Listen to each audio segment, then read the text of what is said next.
какой-то степени в том, что дело не переквалифицировали, есть, с одной стороны, и упущение прошлых адвокатов. Вчера Айтбек Амангельды, он у себя опубликовал в сторис, говорил, что вот они выпустят на днях ролик, где все объяснят. В частности, с вашей стороны, почему было прервано сотрудничество? У этого человека были ошибки во многих местах. Из-за этих ошибок мы решили, что не можем работать с этим человеком.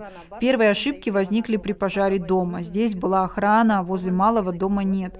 То есть возле дома Каржаубая не было охраны, было сказано. На самом деле до пожара нигде не было охраны. После того, как сгорел дом, на следующий день приехали телевизионщики и начали там работать.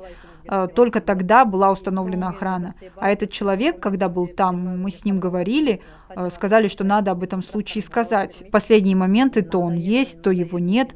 Периодично через 15-20 дней выходил с нами на связь. Когда хотели у него узнать о статьях, он не отвечал на наши вопросы. Когда готовили вторую часть, мы хотели получить материалы дела, чтобы ознакомиться и подготовиться. Саида сказала, что они у Марала. Марал сказала, что у Карины. Потом сказали, что не загружается программа.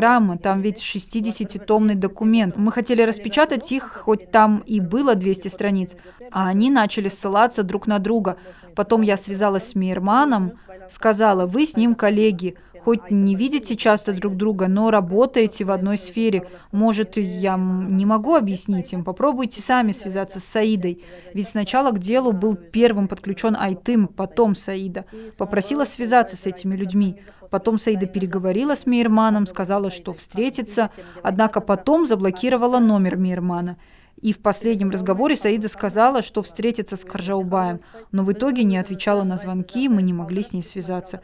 Они и сами не связывались с нами. Они оставили нас в сложном положении, не ознакомили нас с материалами дела, кто по какой статье пойдет, кого и по какой статье правильно привлечь.